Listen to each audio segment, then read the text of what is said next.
دنیاوی علوم کی طرزوں میں ہم نسمے کی تعریف ڈرائنگ سے کر سکتے ہیں، یعنی ایک کاغذ ایسا ہے جس پر سیدھی سیدھی لکیریں بنی ہوئی ہیں اور ان سیدھی لکیروں میں کوئی تصویر ابھری ہوئی ہے۔ دوسری صورت یہ ہے کہ کاغذ میں گراف بنا ہوا ہے، سیدھی لکیروں کو دوسری لکیر کاٹ رہی ہے اور ان دونوں لکیروں کے عمل سے کاغذ کے اوپر چھوٹے چھوٹے چوکور خانے بن جاتے ہیں، یہ بنے ہوئے ہیں۔ ہم ان چوکور خانوں سے ایک تصویر بناتے ہیں اور تصویر بنانے میں اس گراف کے خانوں کو معین تعداد کے ساتھ تصویر کی بنیاد بناتے ہیں، یعنی یہ کہ اتنے خانوں سے آدمی کا سر اور آدمی کی ناک بنتی ہے۔ گراف کے چوکور خانوں کو اگر اس طرح کاٹ دیا جائے، اتنی تعداد میں چوکور خانوں پر پینسل پھیر دی جائے تو ناک بن جاتی ہے اور اتنی تعداد میں پینسل سے لکیر بنانے پر گردن بن جاتی ہے۔ یعنی ہم ان خاکوں کے ناک اور ان خاکوں کی تعداد سے مختلف اعضاء کی ساخت کا تناسب قائم کرتے ہیں۔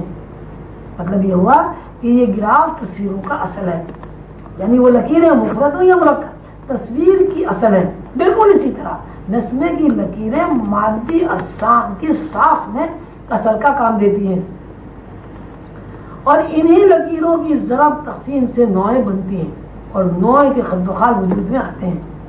تو محفوظ کے قانون کی روح سے دراصل یہ لکیریں یا بے رنگ شعاؤں کے بارے میں ابھی عرض کیا جا چکا ہے کہ احساس میں رنگینی پیدا ہونے کے بعد خد و خال مظہر بنتے ہیں، لیکن جب تک احساس کے اندر گہرائی اور رنگینی پیدا نہیں ہوتی اس وقت تک ہم لہروں لکیروں یا شعاؤں کو کسی رنگ کا نام نہیں دے سکتے۔ اس لیے مادی آنکھ ان کا احاطہ نہیں کر سکتی۔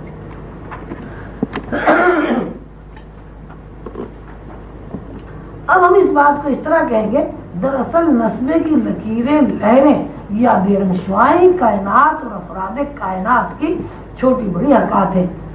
ان لہروں لکیروں یا بے رنگ شعاؤں کا جتنا استعمال ہوتا چلا جاتا ہے، یہ لہروں کا ذخیرہ دماغی اسکرین پر وارد ہو کر بکھرتا رہتا ہے۔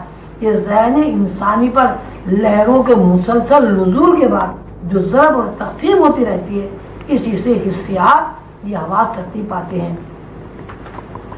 انہی لکیروں کی ضرب تقسیم، انہی لکیروں کے نزول اور انہی بے رنگ شعاؤں کے بکھرنے سے کشش کا قانون بنتا ہے اور انہی لکیروں کی حرکات اور گردشیں وقفہ پیدا کرتی ہیں۔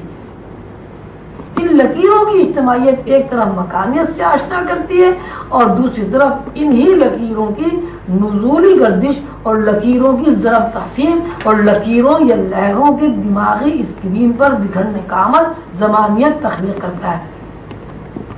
لکیروں کی نزول، لکیروں کے بکھرنے، لکیروں کی گردش اور لکیروں کی ضرب تقسیم ہونے کو نسمے کا جذب کہا جاتا ہے، یعنی نسمہ یا لہریں اپنی ضرورت اور طبعی تقاضوں کے تحت ممکن کی شکل و صورت اختیار کر لیتا ہے۔ تصوف میں ممکن کی اصطلاح اس چیز کے لیے استعمال ہوتی ہے جس چیز کو آخری درجے میں یا تکمیل کے بعد مادی آنکھ دیکھ سکتی ہے۔ یہ مادی حیثیت تشخص کہلاتی ہے اور جب تک مادی حیثیت وجود میں نہیں آتی یعنی تشخص نہیں بنتی، اس حالت کا نام تصوف کی زبان میں تحقق ہے۔ تحقق کو تمثل بھی کہا جاتا ہے۔ محفوظ کے قانون کے مطابق نسمے کی وہ لہریں، لکیریں، شعاعیں یا شبیہ یہ نسمے کے اندر موجود خد و خال جس کو مادی آنکھ نہیں دیکھ سکتی، حیات مفرد تحقق یہ تمثل کہلاتی ہے، اور نسمے کی وہ شکل و صورت، وہ رنگینی جس کو مادی آنکھ دیکھ سکتی ہے، حیات مرکب تشخص یا جسم کہلاتی ہے۔ یعنی تخلیقی اعتبار سے نسمے کی ابتدائی حالت حیات مفرد ہے اور انتہائی حالت حیات مرکب ہے۔ ابتدائی حالت کو روح کی آنکھ اور انتہائی حالت کو جسم کی آنکھ دیکھتی ہے۔ دراصل نسمہ وہ مخفی روشنی ہے جس کو نور کی روشنیوں میں دیکھا جا سکتا ہے، اور نور وہ مخفی روشنی ہے جو خود بھی نظر آتی ہے اور دوسری مخفی روشنیوں کو بھی دکھاتی ہے۔ حیات مفرد اور حیات مرکب کو شخص اکبر یا شخص اصغر بھی کہا جاتا ہے۔